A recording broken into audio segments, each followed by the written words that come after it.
Hi, everybody. Okay, let's talk about Harry's induction into the Aviation Hall of Fame.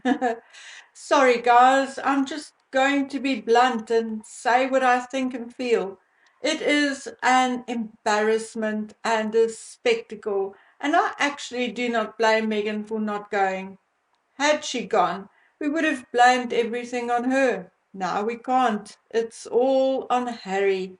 Firstly, Harry was not wearing a tuxedo as reported by the newspapers. He was wearing pants, a velvet jacket, namely a dinner jacket, and bow tie. That does not a tuxedo make. What is a tuxedo? Tuxedos have satin lapels and buttons are covered in satin.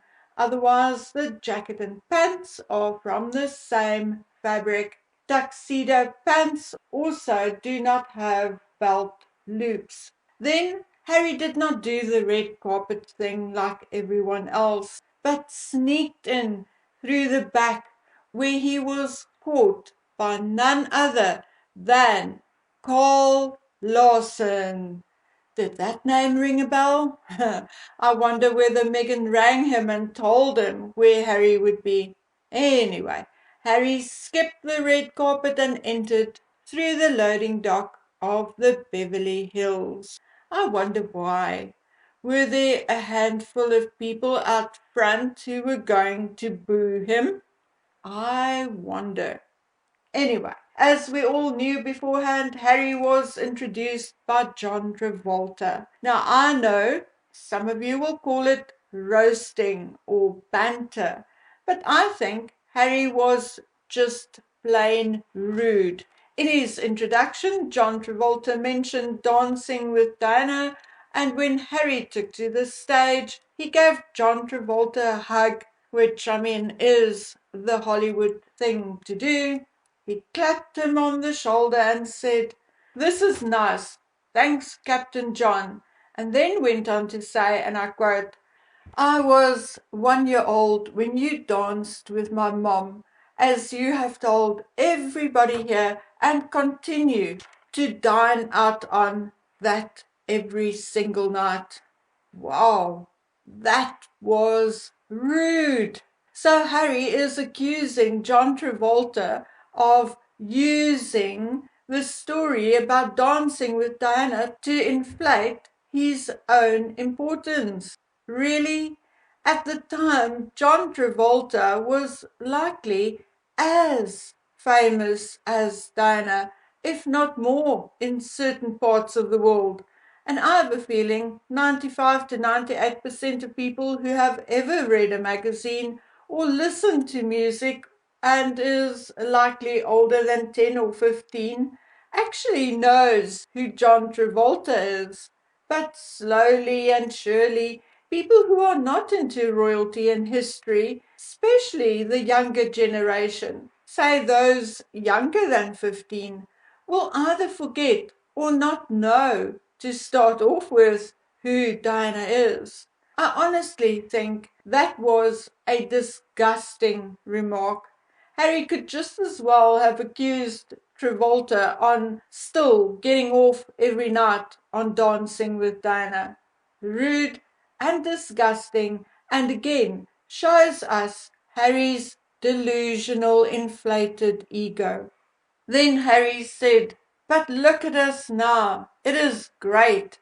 So if we are not going to dance together, we'll fly together." No, no, no, you won't, Harry, because John Travolta has a license to fly, a real pilot's license, and you don't. Facts, people, fact. Harry can't even co-pilot for John Travolta as number one. He was taught to fly helicopters and not planes, and after 5 years of training, the military still did not trust him to fly one of their helicopters, but instead he remained co-pilot and gunner.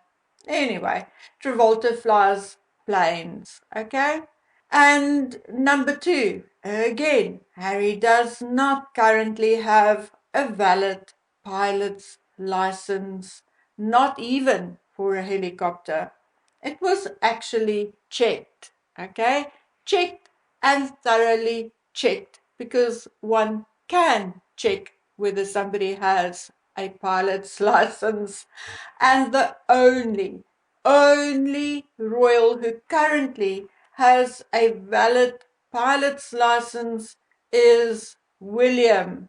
Even Andrew's pilot's license had expired years ago, and Charles's even before that. Again, Harry does not have a pilot's license. So, I read that Harry was recommended for the award by John Travolta, and the reason given for the nomination was, and I quote, in recognition of his role as an Apache helicopter pilot in two military tours in 2007 and 2012. Well, no, Mr. Travolta, in 2007, Harry had not even had much, if any, training to fly yet. And in 2012, he was a gunner.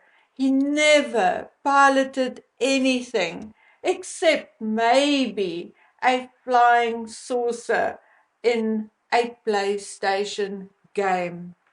At one point, Travolta asks Harry what he can remember about his first flight, and Harry replied, "It's classified." "No, it is not, you feeble-minded idiot.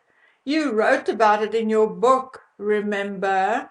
Oh my word, this guy is an idiot. And the people who keep falling for his BS are becoming even bigger idiots. I mean, don't they ever read a newspaper or magazine or listen to a YouTube video? Well, maybe they should start.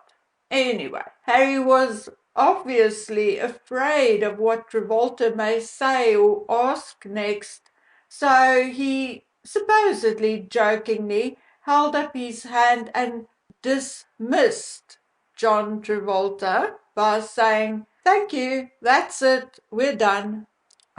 I nearly burst a cow.